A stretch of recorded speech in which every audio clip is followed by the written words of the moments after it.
Assalamualaikum warahmatullahi wabarakatuh. Perkenalkan, nama saya Firdaus. Saya mengajar di jurusan Pendidikan Guru Sekolah Dasar Fakultas Ilmu Pendidikan Universitas Negeri Makassar. Saya mulai menjadi dosen tetap di UNM pada tanggal 1 Maret 2020 berdasarkan keputusan Mendikbud nomor 45553-A-TP-2020 tentang perpindahan ke dalam jabatan dosen. Saya mengajar pada beberapa mata kuliah, salah satunya adalah mata kuliah konsep dasar matematika SD. Pertemuan pertama diawali dengan perkenalan dengan mahasiswa dan menjelaskan sistem perkuliahan selama satu semester ke depan berdasarkan RPS mata kuliah. Deskripsi singkat mata kuliah.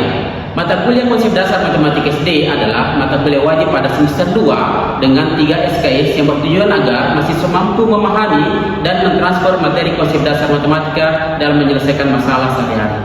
Garis besar materi pada mata kuliah konsep dasar matematika meliputi pola bilangan, logika matematika, himpunan, relasi dan fungsi, persamaan dan ketidaksamaan, dasar-dasar geometri, segi banyak, kesebangunan dan kekongruenan, statistika dan transformasi geometri. CPL Prodi yang dibebankan pada mata kuliah ini: 1. Menunjukkan sikap bertanggung jawab atas pekerjaan di bidang keahliannya secara mandiri. 2. Menguasai pengetahuan bidang studi meliputi bahasa Indonesia, matematika, IPA, IPS, SBDP, dan PJUK. 3. Mampu menunjukkan kinerja mandiri, bermutu, dan terukur. 4. Mampu menerapkan pengetahuan di bidang studi sekolah dasar meliputi bahasa Indonesia, matematika, IPA, IPS, SBDP, dan PJUK melalui perancangan dan pelaksanaan pembelajaran di sekolah dasar. Capaian pembelajaran mata kuliah: 1. Mampu menunjukkan sikap bertanggung jawab atas pekerjaan secara mandiri. 2. Menguasai pengetahuan bidang studi matematika.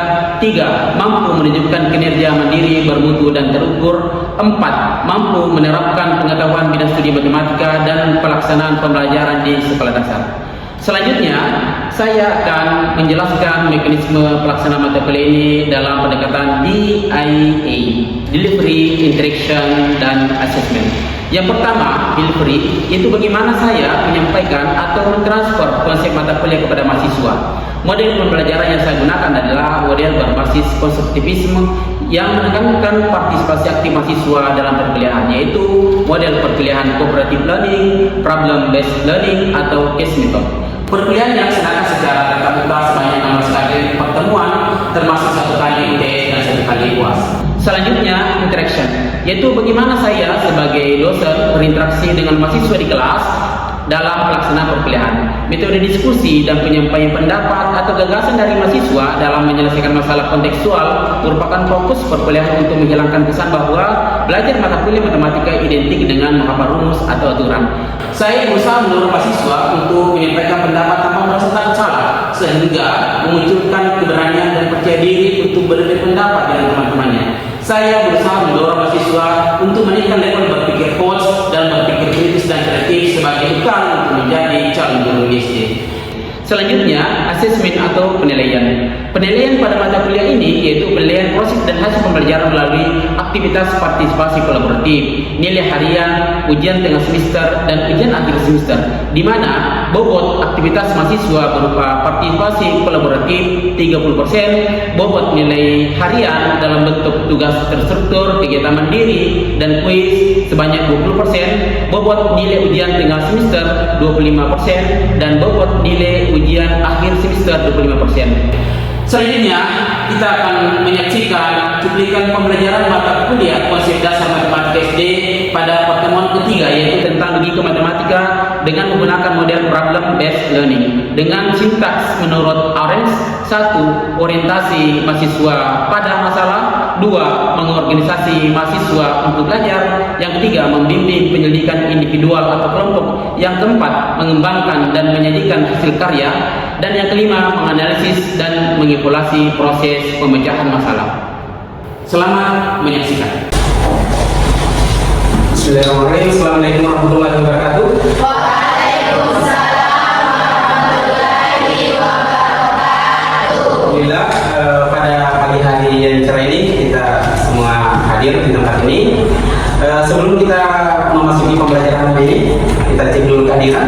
Gimana kelas kelas? Temannya, kehadiran temannya? Alhamdulillah. Sebelumnya kita berdoa menurut keyakinan agama kita masing-masing. Berdoa dimulai.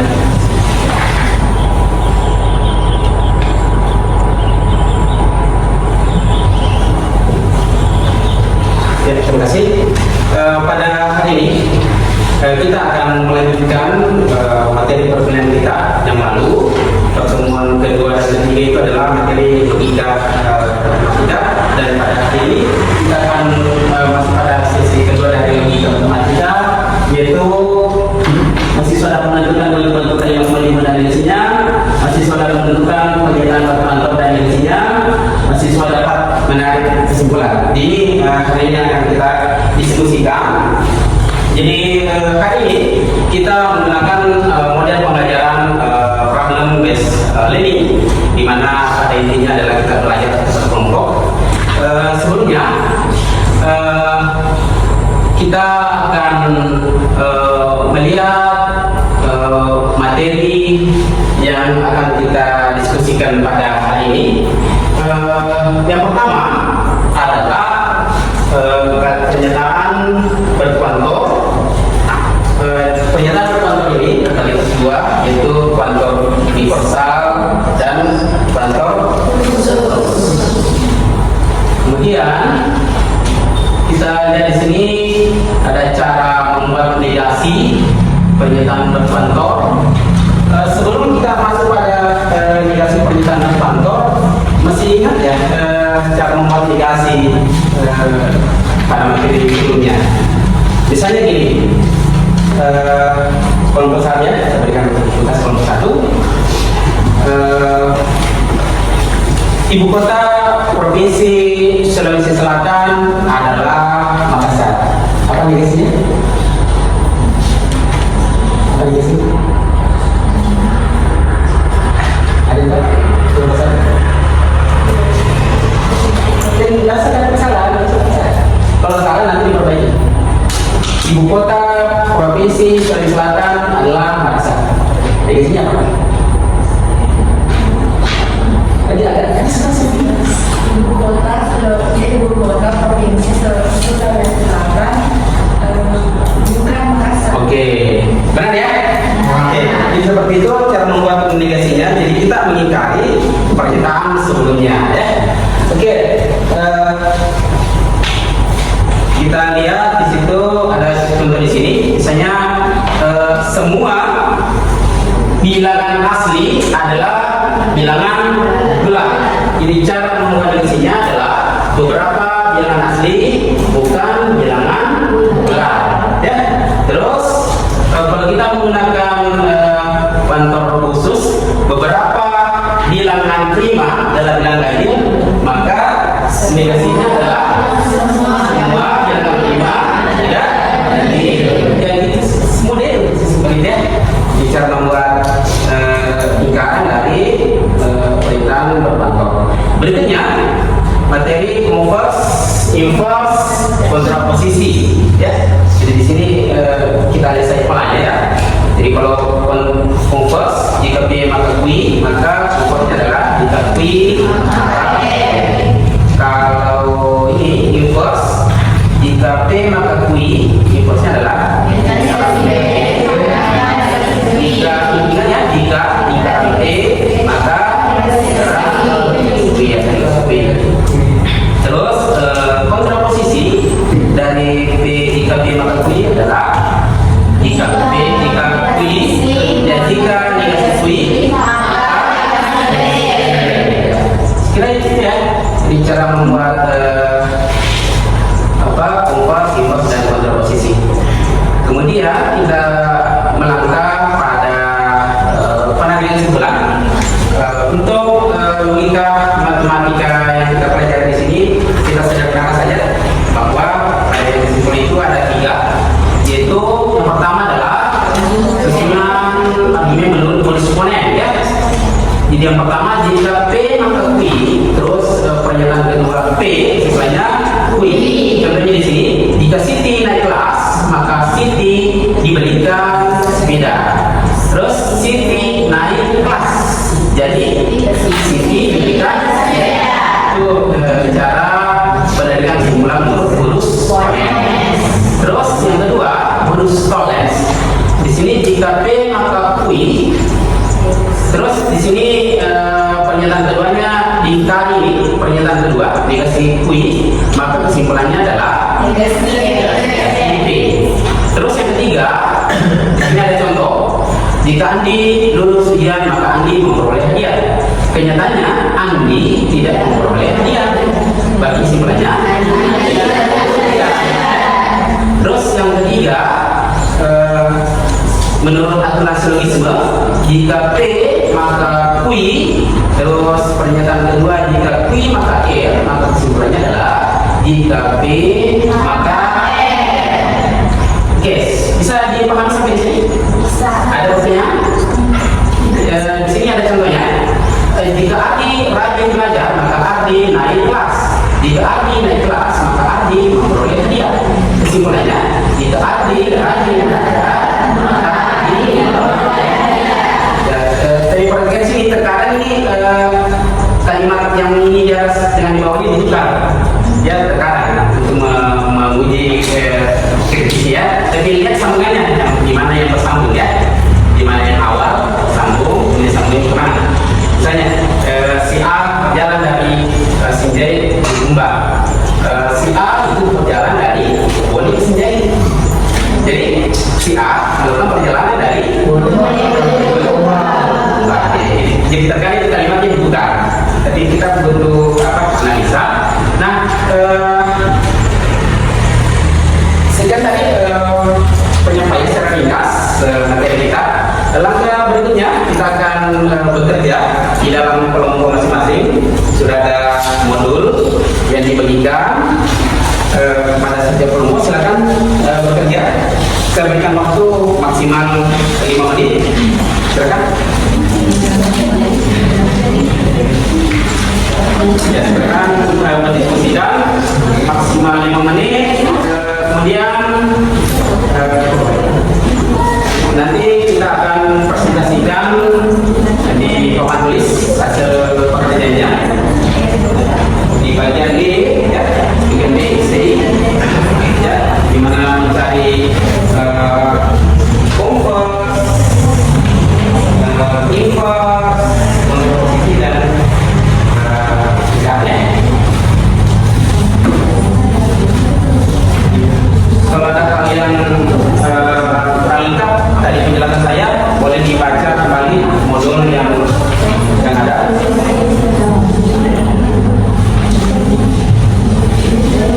Silakan.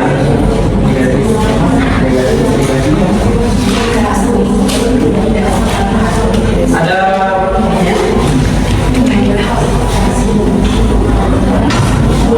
ya, silakan kalau ada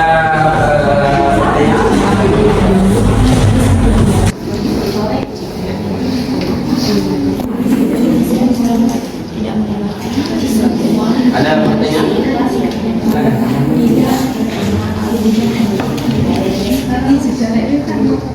Silakan apa bicara aja. Ada yang mau ditanya?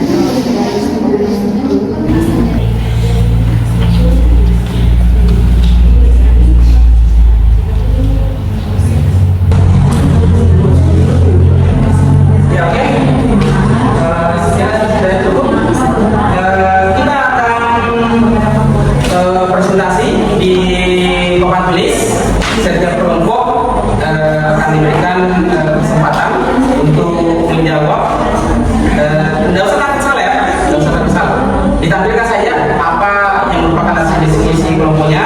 Nanti akan diperbaiki dari kelompok lain. Silakan kesempatan pertama saya berikan dulu kesempatan siapa yang melihat bagian nomor 1.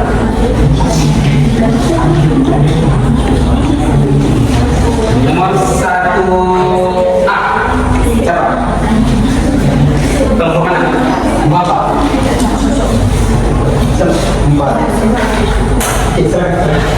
Nanti akan kalau ada perbedaan pendapat.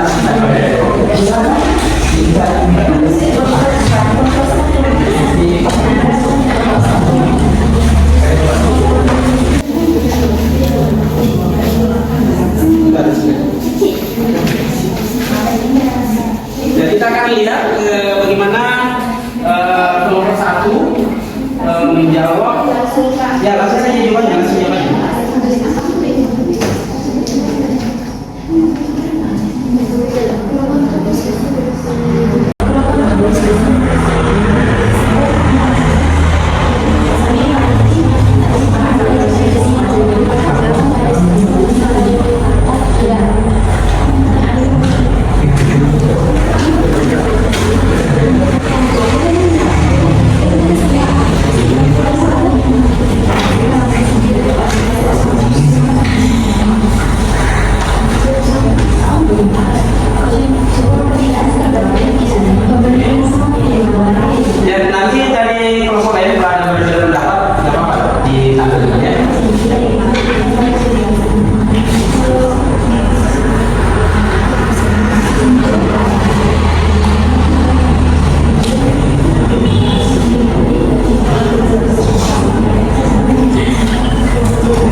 Oke, silakan.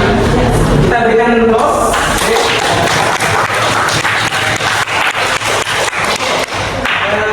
Ada yang berbeda pendapat dengan jawaban kelompok satu? Ada yang berbeda pendapat? Ada yang berbeda pendapat? Dan kata semuanya. Oke, silakan kelompok 3. Silakan bisa saja ditunjukkan di situ yang mana kesalahannya atau berbeda pendapat.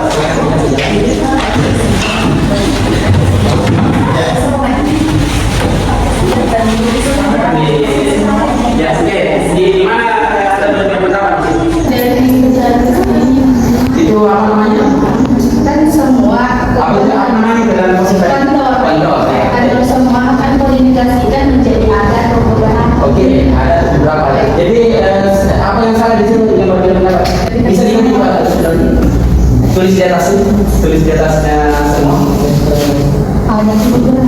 Ya itu saja salah satu. Jadi itu aja berbeda pendapat. Oke, silakan silakan. Kita berikan.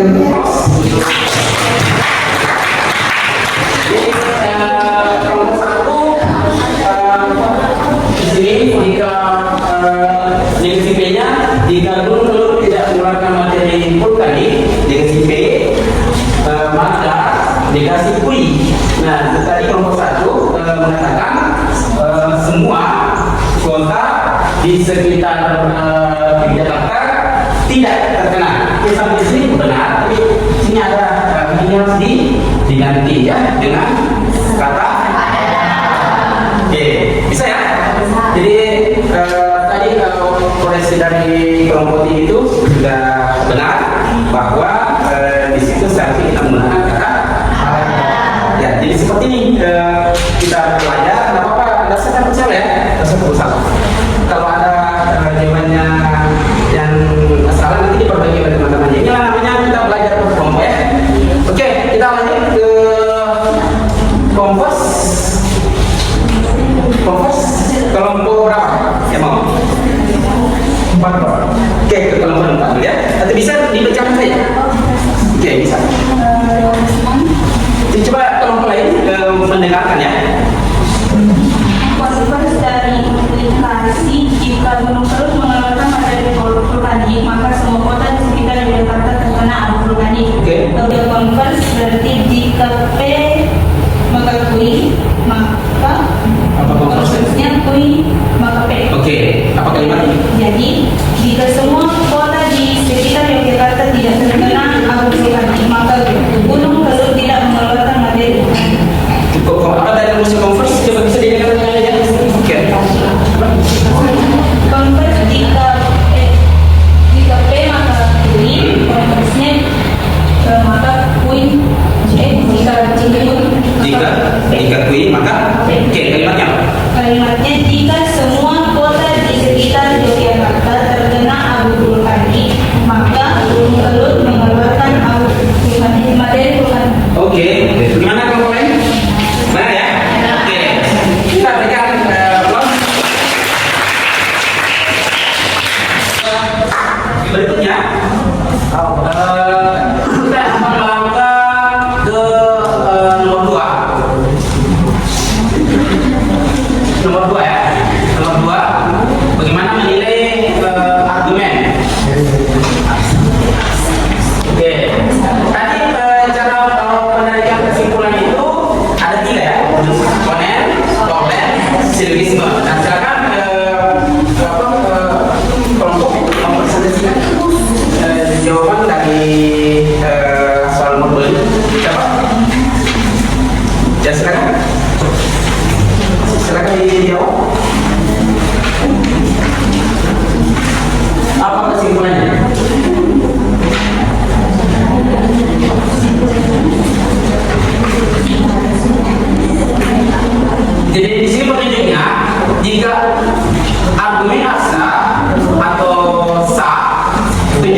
argumen mana yang digunakan? Modus ponens, kompleks, atau silogisme? Jika argumen tidak abstrak, tunjukkan kesalahannya. Oke, silakan. Silakan. Kelompok berapa yang mau menjawab? Tidak apa-apa, salah. Nanti jawaban Anda itu akan dikoreksi oleh kelompok lain kalau ada kesalahan. Silakan. Oke, kelompok 5. Silakan mau disebutkan saya lihat ya. Jadi nomor 2 bagian A itu ada argumen jika hari ini turun hujan itu pernyataan P, maka petani tidak panen tembakau itu Q. Iya. Lalu pernyataan kedua ternyata hari ini turun hujan itu pernyataan dari P. Kesimpulannya jadi petani tidak panen tembakau Oke. itu Q. Jadi ini pernyataan argumen sah. Saya. Sah.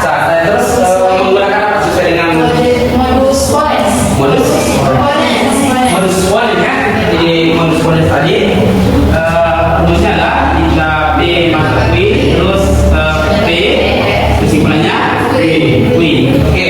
Jadi menurut kelompok 5 absen dengan menggunakan cara perbandingan kesimpulan modus. Oke. Bagaimana kelompok lain? Sependapat dengan kelompok 5? Ya, kita berikan aplaus.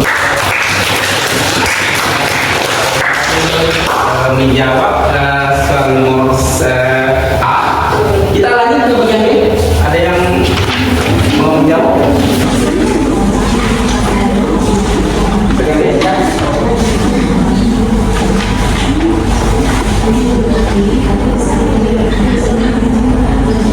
Oke, silakan.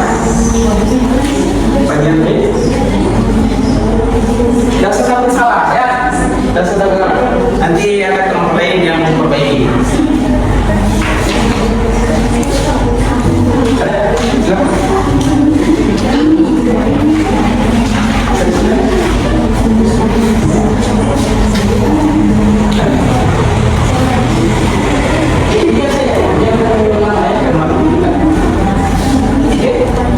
Ada?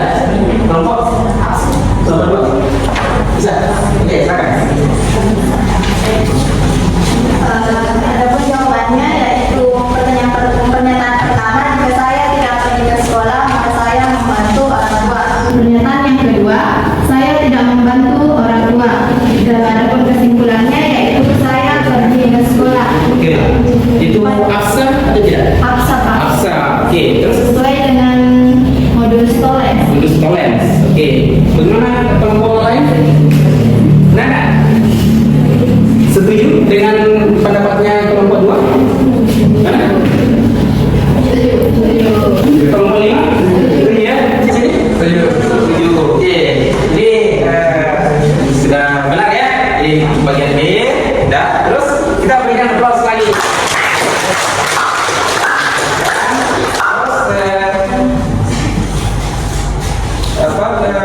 Bagian berikutnya bagian C ada?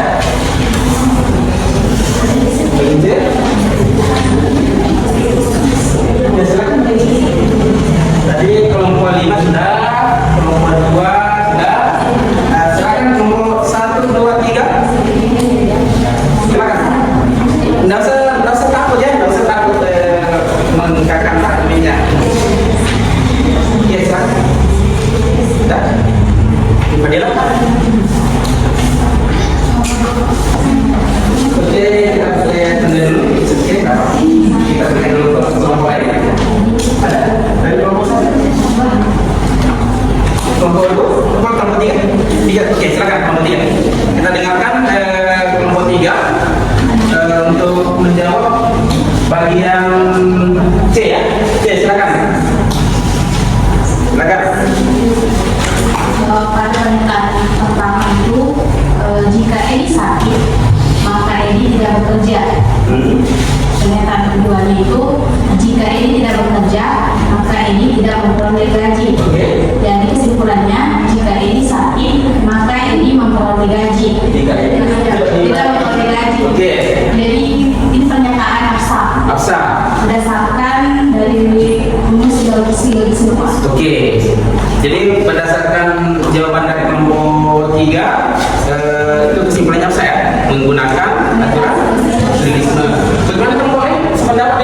kelompok 3? Oke, segera sudah benar ya jawabannya kelompok 3. Kita sebelum mengakhiri pembelajaran kita hari ini ada beberapa hal yang perlu kita tekankan bahwa ketika kita belajar logika matematika sebelumnya adalah kita belajar berpikir, kita belajar berargumen ya. Dengan kegiatan seperti ini kita bekerja sama di dalam kelompok kita, kita dapat bantuan dari kelompok lain ketika jawaban kita salah. Dengan adanya interaksi seperti ini kita dapat memahami konsep dengan benar. Selanjutnya untuk tugas minggu depan silakan lihat soal bagian A untuk dikumpul minggu depan. Silakan diskusikan di dalam kelompok masing-masing dan kita akan presentasikan minggu depan sebelum materi yang baru. Ya, sekira untuk hari ini cukup. Semoga konsep-konsep yang kita pelajari hari ini dapat kita pahami dengan baik, kita memahami, kita hayati supaya dapat diterapkan dalam kehidupan sehari-hari. Sekian, assalamualaikum warahmatullahi wabarakatuh. Waalaikumsalam warahmatullahi wabarakatuh.